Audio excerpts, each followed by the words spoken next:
he goes on and says, thus there are 6 main streams of emotions.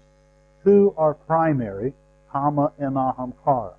So kama is the prime desire, and ahamkara is the sense of I, which makes you think I am this is mine, this is not mine. This is mine and that is yours. That is what ahamkara does. Now you should understand the origin of ahamkara, Swamiji says. How have you become like this? Is this the way you are created by God? If you consider who you are and your deepest nature, you can compare yourself to a wheel. A wheel cannot rotate if it lacks spokes. The spokes allow the wheel to rotate, but the spokes will not rotate if there is no hub. The hub of the wheel is the part that remains still and does not move, though it turns. The entire wheel rotates because of the hub, which does not rotate. That central something which does not itself move somehow allows the entire wheel to move. It creates movement. Such is the case with human beings. There is something called the individual soul, or the center of consciousness, which is not subject to movement, change, destruction, or death. Like the hub of a wheel, it does not move. That central part of us is eternal, but we are not in touch with that center, and so we are constantly afraid and insecure. We become caught up by our emotions. We hardly ever come into contact with that part of our being that is the center of consciousness. From this center of consciousness, consciousness flows on various degrees and grades. That little bit of consciousness that we presently experience is only a dim consciousness.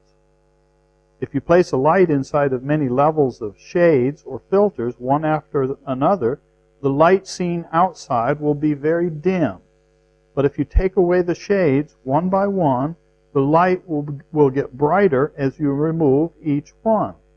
The light is your reality. Capital R, reality. You are like the unmoving hub within the wheel, or the light inside the shades. But you do not identify yourself with the center. Here's the problem. You identify yourself with the spokes, with those lower aspects that move and change. We ought to identify with the center. If we continue, Swamiji says, if we continue the metaphor of the wheel, you need to understand that there are 4 main spokes to your wheel.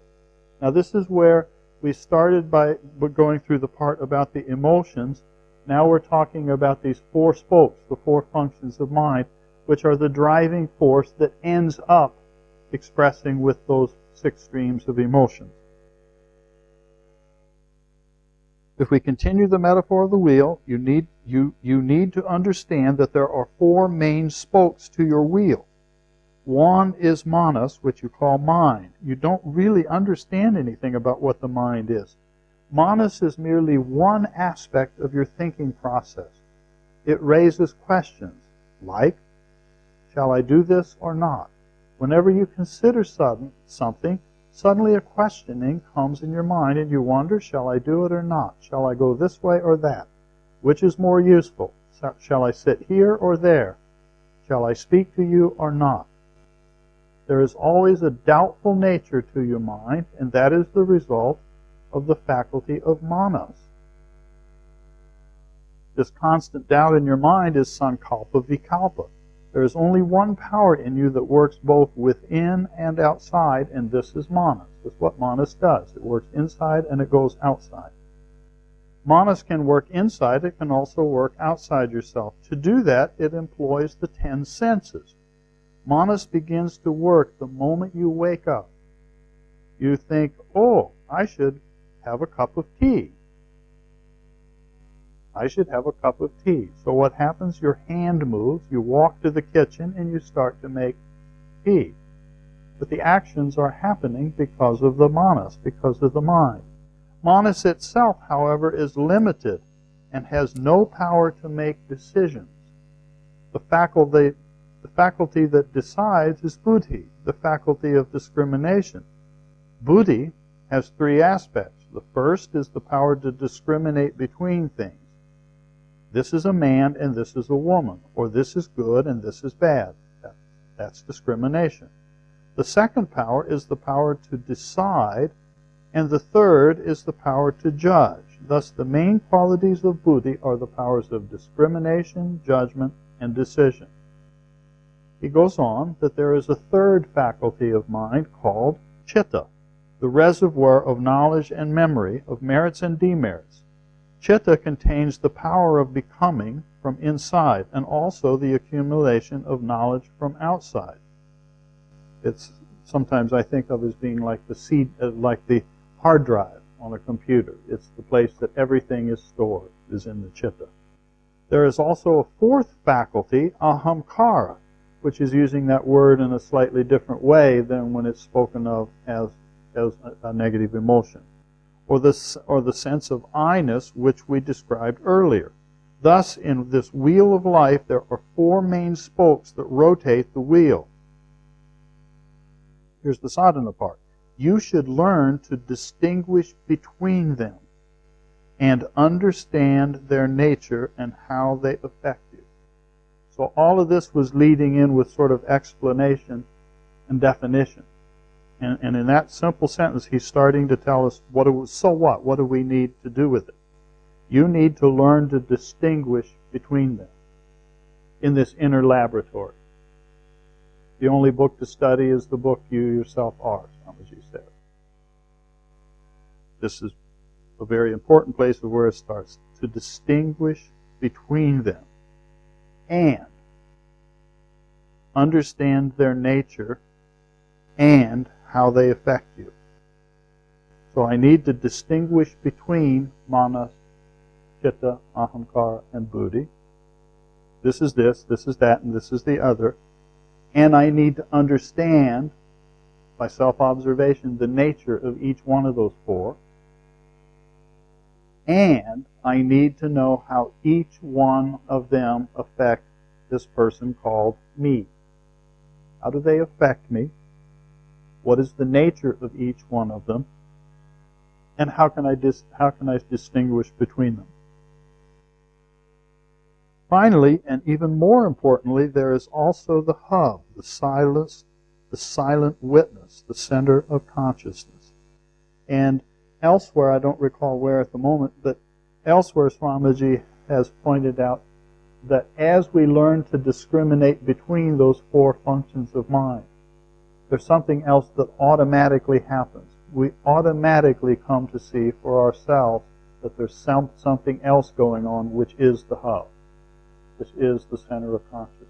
So that becomes something that's not merely defined. It's not merely, here's the definition of Atman, or Jiva, or Jivatman, or Brahma. Not merely a definition. If you want to know what they are, if you want to start the intuitive process of direct experience of knowing that hub called Atman, or self, capital S self, a very important way to do that is to discern between the four of them. See the nature of how each one is functioning and how it affects me. And from doing that, we'll also see more clearly the way in which those streams of emotions come pouring out of those desires that are fulfilled or unfulfilled, that are often lying dormant in that latent part of the mind called chitta. And then they come to life, they stir, turn into kama, active desire. And if we don't get our way, we get one version or another of anger. If we get our way, we end up with something like pride and related emotions. So we're seeing how the process works. And something's arising out of the chitta.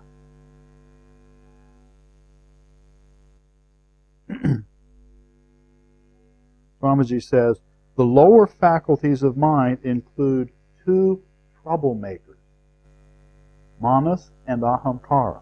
Those are the troublemakers. When you want to do something, you worry and doubt and say, shall I do it or not? Thus, your manas disturbs you with doubts and questions. But if you calm down and ask the faculty of buddhi, you'll come to the right judgment. just by, what does he say? Calming down and asking the faculty of buddhi. Internal dialogue. Ask, literally ask the buddhi. Conscience. Let your conscience be your guide. The teacher within, the guru within. Pose the questions and the answers will come. And you'll come to the right judgment, he says. You all have these two qualities. One way of working with yourself and with these two qualities, manas and ahamkara, manas asking, should I do it or not, and ahamkara, that's about me. One way of working with yourself and with these two qualities is self-counseling, internal dialogue.